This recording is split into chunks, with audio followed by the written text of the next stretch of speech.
Science podcast. And I'm super excited about our guest today. He's a young man who is doing some amazing entrepreneurial work, and I'll introduce Michael Cooper in just a couple minutes. But before I do, if you're just joining us, we are Leaders Alliance, and we are a global community of kingdom-minded leaders from different branches. We have church leaders, and we have marketplace leaders, and we have prophetic leaders, and we have leaders who minister in the family and see, the parents empowered to raise their children, and healing and bringing restoration within families. And we have people that are focused on outreach and missions and church planting. We really cover a wide spectrum because we believe in unity. And the power of unity is ultimately manifested in synergy. When we're able to collaborate together and build together, we actually can produce something that's much greater than the sum of the parts. And that's the technical definition of what synergy is all about. And, we love what God's doing in marketplace ministry. We love what God's doing in church ministry. But one of our biggest challenges is that they're often separated from one another. The marketplace people step away from the church to do their thing, and the church people are so focused on buildings and budgets and all that they're doing that they don't often think about life outside the church. We want to bring those things together. We want to see God's purposes come, and we want to see his kingdom come and his will be done on earth as it is in heaven. And so our goal is to empower every one of you as listeners live and as listeners in the archive to be able to be equipped so that you can be a blessing to your community and bring God's kingdom in powerful ways. And so today I have a special guest, Michael Cooper. Could you come on and join us? He is an entrepreneur, and this is what attracted me to him. We actually had a conversation around his company, his services, and he reached out to me and we began to discuss. And some of the things he's doing for churches are outstanding. And I want to also give an opportunity for all of you who are pastors to connect with Michael, because what he's doing is amazing. But as we begin, Michael, why don't you just share a little bit of your history, your story, and take a good amount of time and just share with us who you are. How did you get to where you are? What was your journey like? And what's your vision now for empowering churches to reach their constituents for Christ? Yes. Hi, Michael. First of all, thank you for having me. And excited to just be able to share a little bit. So just a little bit about myself. My name is Michael Cooper II. Born and raised in Midwest Ohio. Grew up in a Christian home. My father is actually a pastor and is currently my senior pastor, and I serve there as youth pastor. And so really was blessed with that upbringing and able to see what a godly life looked like on the inside and all those kind of things. So my journey kind of took me to a small college in my hometown where I graduated there.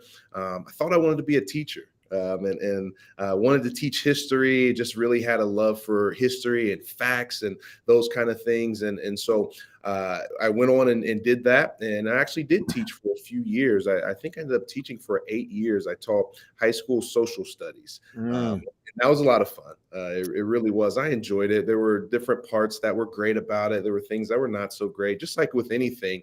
But I really felt God had me there for that season. And I know there were some things that I learned. And there were some lives I was able to impact, even in a public school setting, just showing people what godliness and trying to live for God, not perfect, but striving to live for God looked like. And I was able to make a lot of and have a lot of relationships there with students and coworkers alike. So that was a fun part of my journey. And then God he kind of turned the page on me. And, whenever God is doing that, how many of you have ever been in that situation where God just turns the ship and you're like, wait a second, I thought we were going this way. And now all of a sudden he's like, no, we're going this way. Right. Yeah. And it can be scary. And so I felt God calling me away from that. And this all the while I was very active within my church, helping my father there and doing things in my role as the youth leader there. But I knew it was time to do something different in my career. And so I actually, it's kind of random. A lot of people are like, how did you make this transition? But it really started. I wanted to just find a summer job, something to do. As teachers, we have all that downtime in the summer. And so I said, well, let me find something to do. I was newly married and those kind of things. And so I said, you know what? I like to wear suits. I like to dress up. I could go work part-time at a funeral home and just serve families there. It's a different way of serving. It's ministry, and it seems like a pretty easy gig. So I actually went and started working at a local funeral home there, just part-time, and I fell in love with it. I fell in love with the ability to serve in that way. It was a whole different way than anything I was used to or had ever seen, but it was 100% ministry. And so I said, I want to do this full time. And so I left my teaching profession and I started an apprenticeship at this funeral home, which I did for 2 years, really thinking, I want to be a funeral director. And all the while, even with that, God had allowed me to, with my church, start doing social media. So all along the way, for the whole time I was doing funeral directing, I was also doing social media on the side for my church. And Michael, it was really cool because as God began to bless that and our church began to grow and to have more following and those kind of things, other pastors started to connect with us and say, hey, who does your stuff? Like, you guys do a great job. I mean, you're always posting. It's always good, uplifting content, those kind of things. Who does it? And so my father, he said, hey, well, my son does it. And so from that, God had allowed those seeds to be planted for me to launch out a ministry business. And Wow. I never had thought of that before. Again, I was thinking I'll just be a funeral director and help that way.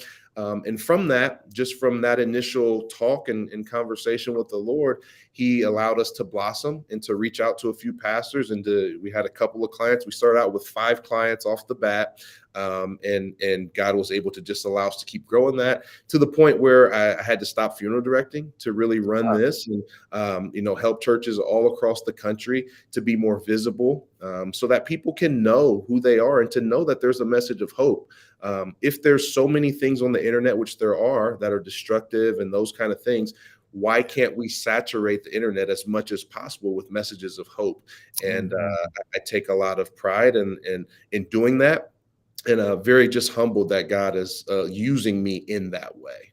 That's so great. And so you're now able to be full time in this new media company, right? Doing the Yes, social sir. media stuff. Yes, Wow, sir. that's an amazing transition. And I didn't really remember the funeral home little Yes, hiatus. That's pretty phenomenal. And yes, so tell us about like what you specialize in and how you serve churches specifically. Like and the name first. Start with the name of the company and a little bit of the sort of where did that name come from? Like what you're doing, and then how you actually do the service. yeah, yeah. So when we started, we were, my wife and I were brainstorming, what can I call this? Can I call it a variation of my name, like MC Productions or Media? Yeah. And none of that really felt right. And one of my favorite scriptures in the Bible is the story of the talents. Yes. The different servants who were given the different varying amounts of talents and what they did with that. And that's always just fascinated me. And so the concept of the ministry business that God was allowing me to start was helping some church, right? Or churches who wanted us to work with them, helping them take what they have and go out and multiply it, go out and produce more of what they were given. If they were blessed with, whatever their circumstances were, whatever size their church was, whatever their resources were, let's go out and use that to go get more. And so from Yeah. that, we came up with the name 5 Talents, with the number 5 Talents Media and Design.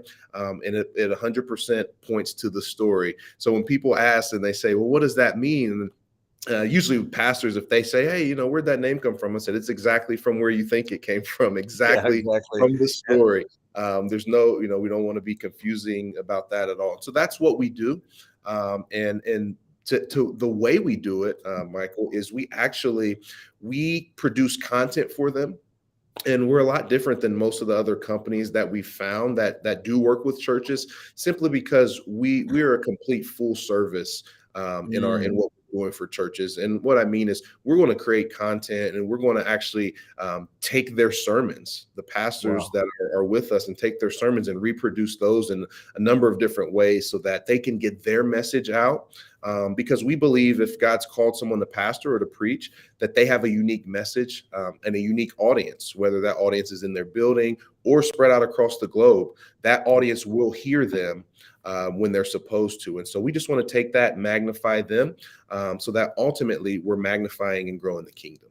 Wow. So you like sample pieces of their messages and then represent them somehow.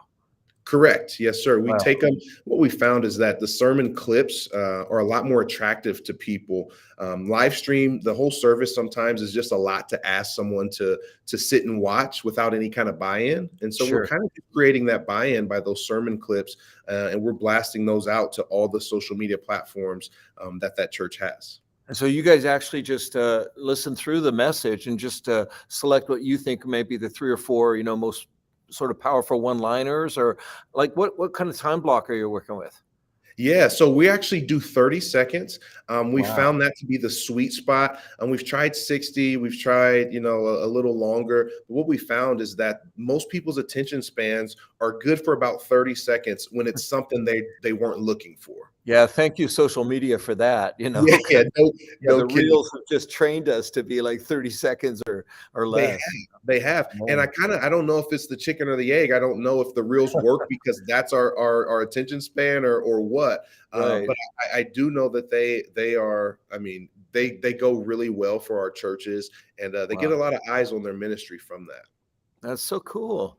And so do you accompany that with music, or do you have headline like sort of statements that you're making, like sort of on just verbally, or how do you present it?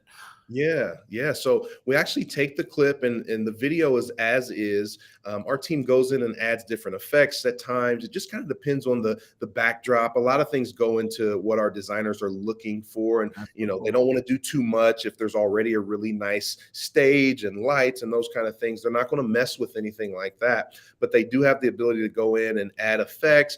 We always add the captions because a lot of times people are just Right. scrolling and they That's maybe right. can't have the audio on, but as long as they Yeah. can read the caption, they're getting the message.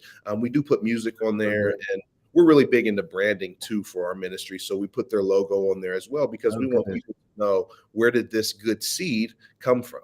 Right. Now you guys do design, so do you actually do logo work, or do you mostly just work with what a church already has? We mostly work with what they have. If a church doesn't have a logo, which is rare, but it does happen, Yeah. or they want to rebrand and go with Yeah. a different logo as we're stepping in to launch them into this new social media Yeah. space, we do have ways that we'll do the logo for them. That's so But that's cool. not really our main thing. Now, let me ask you this, though, because this is kind of the opposite question, which is like, what's some of the biggest mistakes you see churches making when they're Yeah. trying to present their stuff? Because you probably, when you're contracting with a church, you're going to review some of their previous social media stuff and kind of get a sense of how they perceive themselves and present themselves. What are Mhm. some of the mistakes you've seen, and how would you counsel a church that's like saying, "Hey, we want to be the most impactful we can be. We want to utilize this medium as effectively as we can." What advice do you have for some of these pastors, and what mistakes have you seen?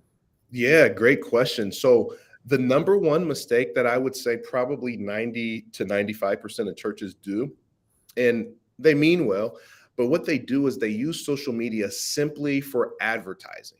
That's it. Oh, And they only use it now for a business or a store, a shoe company, right? Those kind of things.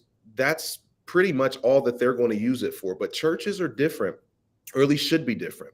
If we're constantly just posting content that says, "Hey, come to our service, come to our church, come to our church," or one of the other, on the other hand, give a donation, give a donation. If it's constantly just about right. come, or give, what happens is people become numb to your message. And so, just as branding Mm. works in a positive way for your company or your church, have the negative effect too. When people start to see your logo on their timeline and they scroll past because they know it's just going to be an invitation to Sunday or to whatever your main service Mhm. day is, or it's just going to be asking for a fundraiser or a donation. And if you look Wow. at the majority of churches and you scroll through it, you'll just see pictures of what they're doing and invitations to come. And those things have a place. Absolutely. You must utilize those. But what we've learned is that value-based content, and that's actually something that we are heavy on, value-based content. If we can provide value to your audience on social media, number one, it's going to grow because people are going to share it. They're going to say, "Wow, I want Yeah. my kids to see this. I want my mom to see this." They're going to share it, so your page is going to organically grow. But not just that, you are planting seeds inspirational encouragement, challenging things to challenge people in their faith and where they are in their lives, of course, in a respectful and non-intrusive kind of way, non-offensive kind of way, but just presenting the word to them and giving them different opportunities to see, where am I in my walk? Do I need to change things? What do I want to do? And we provide value like that for people. That's when they say, I need to go visit this church. That's when they say, I need to go back and watch the pastor of this church and their live stream, or I need to go give a donation to this church because I was blessed so much by that word that they just gave us. So that's the biggest mistake that I see churches make. Wow. And that's so true. And actually, because, we're running several ministries here. We got, Destiny Finder, we've got Pastors Coach and Leaders Alliance. And we've actually realized that same thing. Actually, one of our, team members, Jordan, who actually runs this podcast, I just took a bunch of courses in media and in marketing and realized, hey, wait a minute, there's a different approach to just, come or give. And so I think you're hitting on something that's really important. And I really want all of you listeners right now to tune in, because this is very important. I think providing value for people is a much more authentic and effective sales dynamic. Obviously, we all want our churches to grow. Obviously, we want our message to get out. Obviously, we want, if we have a book or we have a conference coming up and we want to promote that, we definitely want those things to be promoted. But how do we do it in a way that doesn't turn people off? Yeah, actually turns them on and gets them going. And so, talk a little bit more about that. Like, what do you see as people are presenting value? Yeah. So I look at it like this. If you're presenting value to people, you're going to get the growth. They're tied together. If you present the value, you'll get the growth. If you just go straight for the growth, you're going to miss out on the growth. First of all, you may get it in spurts, but you won't get it the way that you could.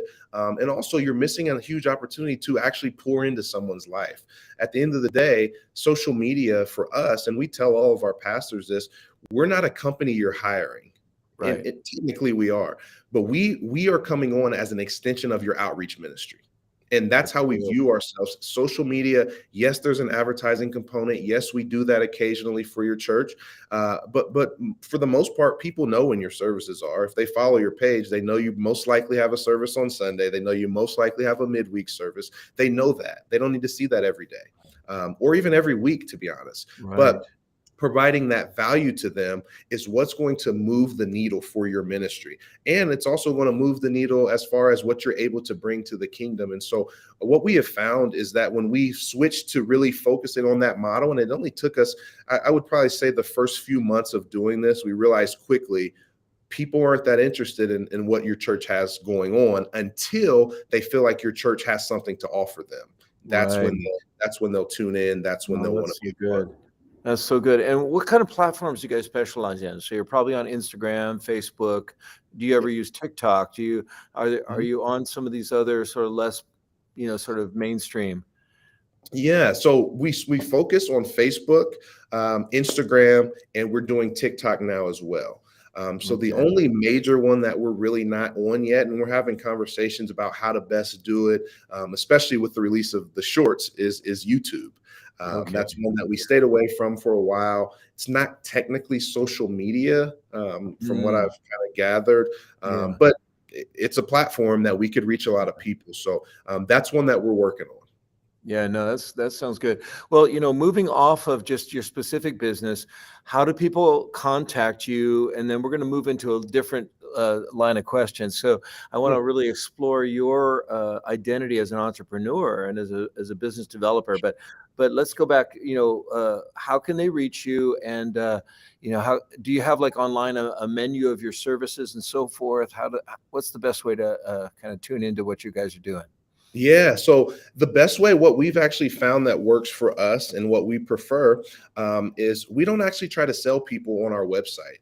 We of course, we have one, and that's 5 talents, TALENTS, MD. So stands for media and design. So 5talentsmd.com. www.pioneeringabc.com. We have a website. What we offer is there for the most part. But what we do is we like to get on the phone with our pastors. There's a couple reasons we do that. One, as I mentioned, we don't want to become just a company that gets hired. We want to become partners in ministry. And so to do that effectively, we want to get to know your ministry. We want to get to know who you are. We typically like to talk to the senior pastor or lead pastor if possible. It's not always possible, but someone who can really give us what's the vision of the church? What does the church want to do? Where do you want to go? Those kind of things. And so we can really take on that identity. Because again, if we're going to be a full service company for you, where we literally do 100% of your social media and you guys can join in and chime in, chip in if you want, or you don't have to, we need to really know who you are. And so the best way to get in touch with us, if you're interested in even just exploring a little bit of our services, go to the website. You'll see at the very top, it'll say, do you want us to run your social media for you? Quite simply. And you click the button, answer a few questions, and then we'll reach out and set up a time to just do a brief, what we call discovery call, to see if we would be a good fit and you guys would be a good fit for us. Excellent. So that's good. Now, one of the things that impressed me the most when we had our first conversation was just the journey you're on in entrepreneuring in the kingdom. And, obviously, I believe that pioneering is something in the heart of God, that God actually raises up.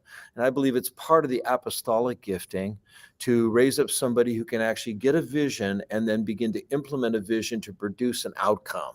And you've done that now. You've got a company that's thriving. You've been able to cut loose from other sources of income to focus increasingly on what you're building in this business. And I've been a business pioneer. I've been a church planter, and and there's very clear similarities between that, church planting and pioneering a business. Sure. And in some cases, you have the same failure rate too. So tell us kind of, what was it like for you to begin to, you waded into the water. You didn't just jump in the deep end. You were building for a while before you finally cut the ties and began to go full time in this business. Talk about that journey. What was it like for you, just internally with your wife, as you were, exploring that? Because that's also, it can be scary. So talk to us about business pioneering in the way you did it. Yeah. So bringing up my wife, she actually is the one who pushed me into it. She said, you have a skill set. God has given you the ability to do graphics, to do designs, those kind of things. And the longer you sit on that, you're kind of slapping God in the face. And I'm like, wow, okay. And she said, he gave you those gifts to be able to help others. And especially, and that goes for any skill set that you're blessed with. God gave it to you to help others, but especially if it comes to helping get the gospel out there, like you absolutely should do that. And so she kind of pushed me into it, and I was hesitant. I'm like, I kind of feel weird about charging for it. And she said, okay, well, just do it for free and spend all your time doing it for free. And I'm like, well, I guess that doesn't make sense either. That's not realistic. It sounds great, but it's not realistic. And so I had to get over that hump of, it's okay to actually charge. And she said, yeah, people want to pay you for that service. And so once I really started to believe that, and it took some time, then I kind of got over that. And I was able to go to pastors boldly and say, hey, this is what we do. This is how we can help your ministry. And I was so shocked at how easily they were willing to hand me over money to do that. So that was one of my biggest hurdles early on. I know it's a hurdle for a lot of Christians who, they want to do well, but we just have this weird concept of money and payment. Even though scripture says that the laborer is worthy of his hire. Those are kind of things that are kind of lost in a lot of church circles. And so that was tough. But getting over that, really stepping out and saying, okay, God, and I'm here to do this. I'm here to help as many churches as I can to get their message out. And we'll see where you take it. And so he just started to, that it became undeniable that, okay, this is what I'm supposed to do. And so that was really, if I had to pick one thing that was my biggest learning thing, it's okay to be a blessing to people and for them to bless you in that process. Wow. No, that's such a powerful thing, because again, what I hear from you and what attracted me to you as somebody I wanted to have on this podcast is the fact that you are clearly um, a servant of the Lord. You're clearly doing this in a kingdom world. And I know that there's budgets, and I know that there's, employees and all that stuff that you're having to deal with is maybe seemingly less kingdom oriented, but Mhm. I heard a clear why in your heart. This is all Yeah. about Jesus. It's all about his kingdom. It's all about the gospel. It's all about his purposes. And Mhm. that, having what you just said about that, counteracting that insecurity to charge. Mhm. I hear that, because again, as a pastor, you kind of feel that same thing, like, hey, I should be able to give it for free, or even Leaders Alliance, we're a membership group, and Mhm. and I still get apologetic about saying, hey, uh, or we have actually a leadership course, an e-course that we developed that's called Kingdom Leadership Foundations, and then we Mhm. just are releasing another one, Advanced Kingdom Leadership, and and it's like, I'd rather give it away, but a labor is worthy of his hire. That, to produce this, we had to put a lot of money in. I mean, Yeah. if I look at Pastor's Coach and Destiny Finder, I think I personally invested $100,000 in building those two different services. Yeah. Yeah. And so it's like, I want to give it away, but Yeah. I kind of can't afford to, in a sense. Right. Yeah, Right. Right. so I'm so glad to hear you address that, because that is a key issue, I think, that stops a lot of kingdom entrepreneurs. Mhm. It's just Sure. that insecurity, like, wow, am I worth it? And I Yeah. feel like, amen, you're worth it, And Yeah. so, but let's move on a little bit. So then, how did you discover your sort of target market? Like, because you had to begin, like, obviously big churches are going to hire staff that'll do what you're doing. you Sure. know they'll have the bucks to do it, and they'll have a control room and a whole media team. But Yeah. so where did you find yourself? What's your sweet spot in terms of the size church that you're working with, and where do you find the most value there? Sure. So we're kind of all over the place. We have churches we work with that we literally built their Facebook page for them. Wow. We Wow. have churches who have, when we came on with them, they had 10 members or less, but they believed in the necessity of getting their message out and being visible. So we have that all the way up to churches that have staff, full-time staff, who could do this, but they actually hire us because they want to use that staff in other ways. Oh, that's a good point. Having the control room and having the on staff people there to make sure your live stream and your experience in house is good is one thing, but you don't necessarily have to utilize those people or hire people Right. who are going to do the day-to-day work on your social media throughout the week. And so what we found and how we target to when we get a bigger church who comes to us, what we're finding is they're coming to us not because they don't have it, but because they want to utilize us to do those more boring things, right? Creating Right. graphics, creating the sermon clip. Those are Sure. kind of things that I don't want to say low level, Right. but things that if you're paying a staff, there's so many other things in the building and in-house, actual what I like to call your touch points, that you could use your in-house staff much more effectively on those touch points, whether it's outreach in the community, something at the church you're hosting, and not tie them down 40, 50 hours a week running social media. And so they'll That's hire so us for good. those purposes. No, that's a super good point. And that's one step in the whole entrepreneurial process. If you are thinking of doing some entrepreneuring as a listener, you've got to be able to sort of find your niche, but then you've also got to be able to expand that. Mhm. I would have thought, right away, that you would have just given up on the larger churches, but actually that's a great point in terms of carving out a market in something that wouldn't immediately you wouldn't immediately think of as a market, you Right. know, is Yeah. that group that would rather redirect their staff away from something that would be more, I don't know, uh, you can outsource something Sure. that actually, would tie up your team. Yeah. So I think Yeah. that's great. Absolutely. So that's a really good point. Now, so tell me, like, let's say two or three things that you've learned, and maybe even learned the hard way, being an entrepreneur. As you've kind of stepped into this and gone deeper and deeper, and you told me last time you were adding some staff, and so it's like, I mean, there's a bunch of dimensions there. What have you learned that you could pass on to other people that are kind of thinking or already in the midst of entrepreneuring somehow? Yeah, so I would say probably the biggest thing and I struggled with this, and still to some degree struggle with it now, is trusting a team. And so, Mm, I guess first of all, before you can even trust a team, is getting a team.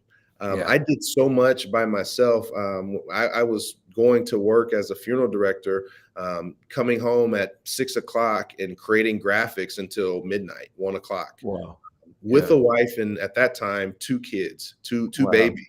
Wow. And so not really spending time with my family and the things I should have been doing, because I was afraid to hire. I was afraid to get some help. So Mm, I would say, I learned that the hard way. A lot of 1-2 hour nights of rest, a lot of mistakes, because you can't even really be efficient when you're trying to create graphics and create good messages to send out to people, because it's ministry. It's not about just creating graphics. It's about, right. what message is God giving me to create for this church in this moment for this day, right? So there's a Yeah. lot to it, if you're going to do it right and do it well. And so I just wasn't efficient doing it that way. And again, my wife said, you need to get some help. And so, and in this way, she was just talking about some help with graphics. And so Right. I was able to do that. And then the next phase of that, that's one part of it. But don't hire people and then still do all the work, or do most of the work. And they're sitting there kind of like, okay, well, why am I here if you're just going to tell me every little thing to do? So hiring people that you trust, and then actually trusting them, it's going to make your life Wow. easier, and it's going to make your company, or your ministry, business, whatever it is, a lot more efficient. And that's kind of just a leadership tip, no matter where you are. Yes. No, that's so good. Again, actually, I'm at a leadership conference right now at Jesus Culture, and literally, like, probably 4 or 5 of the breakout sessions are on how to build a team, how to work Yeah. with your team, how not to micromanage and kill your team through, Mhm. you know, Yeah. looking, kind of ripping it out of their hands again and again. So what you're sharing is actually super powerful, and this applies to pastors, it applies to entrepreneurs, it applies to everyone. That ultimately, kingdom is a team sport, you guys. And you got to Right. know, but in order to build a powerful team, like, there's actually a book that was out by a guy named Lancioni, and it was called The Five Dysfunctions of a Team.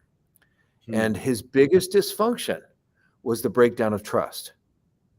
And Wow. and trust can be broken down in a couple different ways. If you change the rules on your team, if you Mm. actually don't trust your team, they won't trust you as a leader. If you Mm. keep Wow. micromanaging and overpowering your team. So some of the stuff you're bringing out, Michael, is so crucial to generating a culture of trust wherein Sure. people can thrive, because you're never going Yeah. to get the best out of your team until you really show that you value them and that you honor them.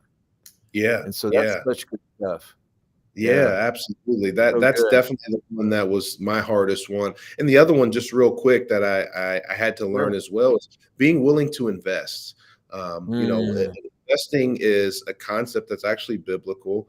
If you want yes. to, if you would Five like to reap talents. bountifully, Yeah. exactly. If you like to reap bountifully, then you got to sow bountifully, and those kind of things. Yes. And so, just really, as a business owner, being willing to invest in training, to Yeah. be willing to invest in training for your staff, and then investing in systems and things that are going to make your job more efficient. Those are the Yes. kind of things those are the two things: trusting your team, and being willing to invest in what you're doing. Yeah. An investment, obviously, it requires some wisdom. It requires some measured carefulness. But, Sure. it's interesting. I remember, while you're sharing that, Michael, I remember this story I heard one time where this guy hired this, marketer, and basically, he trained him, and then he sent him out and gave him $100,000 budget, and the guy just blew the budget with no return. It's like it was Yeah. just a complete loss. Oh, And wow. and somebody came to him and said, "Hey, are you going to fire the guy?" And he says, "No, I just spent $100,000 on his education." Right. Yeah. That's It's like, good. It's yeah, good. no, I mean, when you build the right team, and obviously choosing the right person is key. Sure. You've got to know they have the skill set. You got to know they have the character. And this is something that, again, most pastors make a mistake on, is they'll see giftedness, but they won't see character. Yeah. Wow. And sometimes you'll see that even in the entrepreneurial world, where you'll get some guy on your team or some woman on your team that's just gifted off the charts, Mhm. but they have an issue and Yeah. they can be so disruptive. And so again, choosing the right person, but then you got to go on the ride with them. Right. Right. Or you Yeah. might find yourself later in a situation where you have made the investment and then they go somewhere else just because Hmm. the Yeah. culture wasn't right for their enhancement, for their growth, for their future. So Yeah. yeah, that's Yeah. so good. Well, any final words? We need to wrap up in just a moment here, but obviously we wanted to showcase what you're doing just for the benefit of some of our pastors and honestly entrepreneurs, because I'm sure you do some stuff for businesses. Yeah. Do you, like where they can actually begin to, so your contact information, but also drawing on you as Hmm. somebody who's in the trenches right now, building a kingdom company. Hmm. It's the Yes, thing. sir. So kind of any final words, like somebody who's listening right now and saying, hey, I feel inspired by Michael. I want to kind of go in his footsteps to build something for God's kingdom that will really bless people, but also supply for my family. Yeah. Final Yeah. words, advice for those guys. I would just say do it now. Do it Yeah. now. One of my coaches and mentors, which actually is a lady, and one of the things that she says and she puts in us is do it now. If you call yourself a Christian and you believe that you're following as best you can God's path for you, then if He gives you an idea that's meant to bless somebody, and it's an idea that's going to enhance the kingdom in some way, and that doesn't necessarily mean it's working with churches. It just any Yeah. way that you're advancing God's Yeah. agenda. If the devil didn't give you that, right? That didn't come from the enemy. That obviously came from God. And so do it now. Do it now. Don't think about it. It doesn't have to always make 100% of sense. It doesn't always have to, you don't always have to have every step laid out and, have already peered around every corner. Just do it. Just do it. It reminds me of Peter. Peter knew he was called out. He actually asked God to call me out. Hey, bid me to come. Right? He had a hunger for whatever God wanted him to do, everything that God wanted him to do. And so when Jesus called him, he had to get out of the boat. And he could have Yes. talked himself out of it. He could have looked at the other disciples and said, well, why aren't you guys doing this? And Yeah. are they going to laugh at me if I go out there and I don't make it? But he just had to do it. And I'm sure just like when we're about to jump off a diving board, at some point you just have to say, okay, 1, 2, 3, go. And so Yeah. that's what I would challenge you to do in whatever area that you feel God is leading you to from an entrepreneurial standpoint, a leadership standpoint. Just do it now. That's awesome. That's such a good exhortation. Well, could we just ask you to pray for us? Yeah, Just that we absolutely. would have that courage, we'd have that sense of boldness, and Absolutely. and then we'll end our call. So go ahead, Michael. Why don't you Yeah. ask the Lord's blessing on everybody listening to this, both live and in the future? Yes, sir. Yes, sir. Father, we thank you just for this opportunity to come together, God. We thank you just for being an awesome God to us, one who's mindful of us, Lord, no matter where we are, where we find ourselves. God, we know that you always love us. You always care for us, Lord. And for that, we're just grateful. And we're just thankful for that. Now, Lord, I ask that every listener, God, every hearer, whether they're here now, God, whether they hear this a week from now, a year from now, 10 years from now, God, Lord, we ask that you spur in them the desire to chase after everything that you have for them to do, God. Help them Yes. to realize the purpose that you've put in them. And Lord, help them to know that you'll never let them fail, God. That the only Yes. way they'll fail is if they give up running after you. Help them to know that. Help them to have the boldness and the confidence to do what you've placed them here to do so that your kingdom can be advanced, so that your name can be glorified. Lord, bless us now as we pursue you in even a greater way, even just from this conversation. God, spur us to greater things in you that you might get the glory. We'll forever give you thanks for it. We'll forever give you praise. In Jesus' name, amen. Amen. Well, Michael, thank you so much. And God Yes, bless thank all you. of you who are listening. And, please tune in to leadersalliance.org. Go there. We have some free trainings that you can partake of. You can explore what it means to be a member of what we're building. And you can also get a hold of our foundations course for leadership, how you can actually, it has to do more with your internal leadership posture. Those are all available to you. And Michael, I just want to encourage everybody to tune into Michael's website and to kind of make that call and see if there's a way in which he can serve you, and his company can actually help you guys to present who you are in a way that's consistent, but powerful and impactful. So God bless you guys. Thank you, Michael, for being on this call. Thank Lord you. bless you all. All right. God bless.